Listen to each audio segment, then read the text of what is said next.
ఇక్కడ ఇంకో పాయింట్ మీరు అన్నట్టు సైకిల్ కాంగ్రెస్ అండ్ హస్తం Congress is the original Congress party నాయకులు అనుకుందాం. ఈ మధ్య కాలంలో కొన్ని మీడియా కథనాలు రావడం కానీ కొన్ని పత్రికల్లో కొంతమంది కీలకమైనటువంటి నాయకుల గురించి వచ్చేటువంటి వార్తా కథనాలు కానీ భట్టి విక్రమార్క ఒక కామెంట్ అన్నారు, మేము వైఎస్ఆర్ ఫాలోవర్స్ కాబట్టి మా మీద కుట్ర పని చేస్తున్నారని చెప్పేసి. అదే రోజు ఇంకొక బహిరంగ సభలు ముఖ్యమంత్రి హాజరయ్యారు, డిప్యూటీ సీఎం భట్టి విక్రమార్క కూడా హాజరయ్యారు. సో ఎడమొహం పొడమొహంలా ఉన్నారు. సో కాంగ్రెస్ పార్టీలో అది నడుస్తుందనడానికి మీరు చెప్తున్నటువంటి మాటలకు కొంత సంకేతం కనిపిస్తుందా? భట్టి విక్రమార్క వైఎస్ రాజశేఖర రెడ్డి ఫాలోవర్స్ కాబట్టి అని, లేదంటే కోమటిరెడ్డి వెంకటరెడ్డి విషయంలో కానీ original Congress versus TDP Congress అనుకోవచ్చా?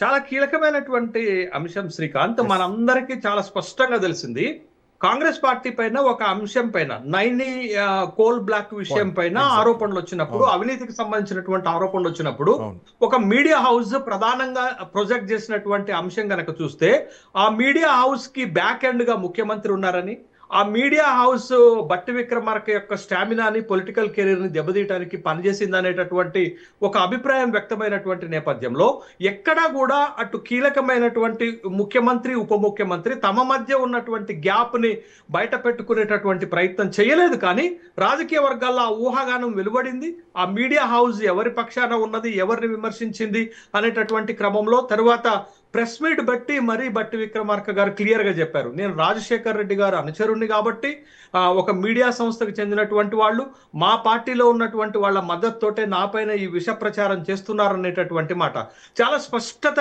మనకు కనపడేటటువంటి. ఇంకొక అంశం కొన్ని వార్తాపత్రికల్లో ముఖ్యమంత్రి మంత్రులందరికీ క్లాస్ బీకారు, తలంటారు అన్నటువంటి పాయింట్లు కూడా వచ్చాయి. బట్ ఏ మంత్రి కూడా దీనిపైన రెస్పాండ్ అవ్వలేదు, ఎవరు కూడా దీనిపైన రెస్పాండ్ కాలేదు. సో ఏదో జరుగుతుంది అనుకోవచ్చు కదా? కాంగ్రెస్ పార్టీలో ఇప్పుడు ఒక స్థాయిలో మాత్రమే అస్మతి కార్యక్రమాలు, లేకపోతే క్రమశిక్షణ రాహిత్యము, వర్గపోరు నడుస్తుంది తప్ప, బట్ టాప్ ఎండ్ లో ఇప్పటికీ గతంలో ఉన్నటువంటి దానికి తేడా ఏంటి అని అంటే, టాప్ ఎండ్ లో పెద్ద అంటే మంత్రులు, ముఖ్యమంత్రులు స్థాయి కీలకమైనటువంటి పిసిసి నాయకుల మధ్య వర్గపోరు మొదలు కాలేకపోవటమే కాంగ్రెస్ పార్టీకి ఉన్నటువంటి ఒక అడ్వాంటేజ్ గా మనం చూడాలి. కానీ గ్యాప్ ఉన్నది, బట్ ఆ గ్యాప్ ని బయటపడనియట్లేదు. ఆ గ్యాప్ బయటపడితే పార్టీకి నష్టం జరుగుతుంది, ప్రభుత్వానికి నష్టం జరుగుతుందని వాళ్ళు భావిస్తున్నారు. ఎందుకంటే బలమైనటువంటి ప్రతిపక్షాలు ఉన్నాయి. ఇప్పుడు బీఆర్ఎస్ రూపంలో, బీజేపీ రూపంలో తెలంగాణలో బలమైనటువంటి ప్రతిపక్షాలు ఉన్నాయి కాబట్టి తమ మధ్య ఉన్నటువంటి ఈ గ్యాప్ ను గనక బయటపడేస్తే మొత్తంగా కాంగ్రెస్ పార్టీకి, మా ప్రభుత్వానికి నష్టం జరుగుతుంది, అధికారాన్ని కోల్పోతామని వాళ్ళకి తెలుసు. కాబట్టి వాళ్ళ మధ్య ఉన్నటువంటి గ్యాప్ ను బయటపడకుండా జాగ్రత్త పడుతున్నారు. కానీ కింది స్థాయిలోకి వచ్చేసరికి ఆ విధమైనటువంటిది ఉండట్లేదు అనేటటువంటి విషయాన్ని మనకి స్పష్టమవుతుంది. అందుకని శ్రీకాంత్, నేను ఒక మాట ఏం చెప్తున్నానంటే, కాంగ్రెస్ పార్టీలో భట్టి విక్రమార్క గారు కానీ, లేకపోతే కోమటిరెడ్డి బ్రదర్స్ కానీ ఓపెన్ గా చెప్తున్నారు, మేము రాజశేఖర రెడ్డి మనుషులము, రాజశేఖర రెడ్డి ద్వారా రాజకీయాల్లోకి వచ్చినటువంటి వాళ్ళం. కానీ రాజశేఖర రెడ్డి గారిని నిత్యంగా వ్యతిరేకించినటువంటి వర్గం ఇవాళ పవర్ లో ఉంది, చాలా కీలకమైనటువంటి బాధ్యతల్లో ఉన్నారు, ఇవాళ కాంగ్రెస్ పార్టీని వాళ్ళే నడుపుతున్నారు. కాబట్టి సహజంగా వాళ్ళకి వీళ్ళకు ఒక గ్యాప్ ఉన్నటువంటి మాట వాస్తవం. బట్ ఆ గ్యాప్ ని ఎవరు బయటపడట్లేదు. ఎందుకు బయటపడట్లేదు అంటే, ఒకవేళ బయటపడితే ఇద్దరికీ నష్టం జరుగుతుంది కాబట్టి ఇద్దరు కాంప్రమైజ్ అయి వెళుతున్నటువంటి సందర్భాలు మనం చూస్తున్నాం. అయితే ఇప్పుడు కాంగ్రెస్ లో ఇప్పుడు జరుగుతున్నటువంటి పరిణామాలు ఏంటి అని అంటే, ఏఐసిసి జోక్యం చేసుకుంటుంది. ఈ విభేదాలు, ఈ వర్గపోరు ఇలానే కొనసాగితే అది అంతిమంగా కాంగ్రెస్ పార్టీకి నష్టం చేస్తుంది అనేటటువంటిది.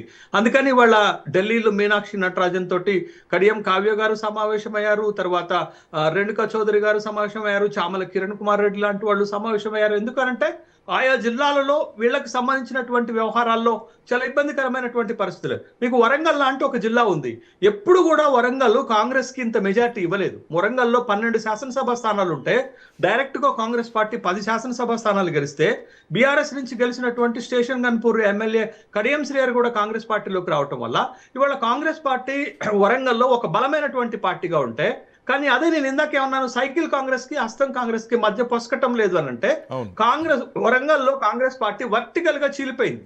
అటు కడియం శ్రీహరి ఇటు కొండా సురేఖ వర్గాల మధ్య ఎంత తీవ్రమైనటువంటి విభేదాలు ఉన్నాయి. గతంలో ఈ విభేదాలను సద్దుమణిగించుకోవడానికి నాయన్ రాజేందర్ రెడ్డి గారి ఇంట్లో డిన్నర్ మీటింగ్ పెట్టుకున్నప్పటికీ జిహెచ్ఎంసీ ఎన్నికలు, జీడబ్ల్యూఎంసీ ఎన్నికలు ఉన్నాయి కాబట్టి ఆ ఎన్నికలను ఎదుర్కోవడానికి కొంత సయోధ్యతో ముందుకెళ్లాలనే ఒక అభిప్రాయం ఉన్నప్పటికీ కూడా, బట్ రాజకీయాల్లో ఏ రోజుకు ఆ రోజే ఉంటుంది కాబట్టి, బట్ మళ్ళా వాళ్ళ మధ్య ఉన్నటువంటి అభిప్రాయ భేదాలు, వాళ్ళ మధ్య ఉన్నటువంటి వర్గపోరు మళ్ళా బయటపడటము, అది కాంగ్రెస్ పార్టీకి పెద్ద నష్టం చేస్తుంది.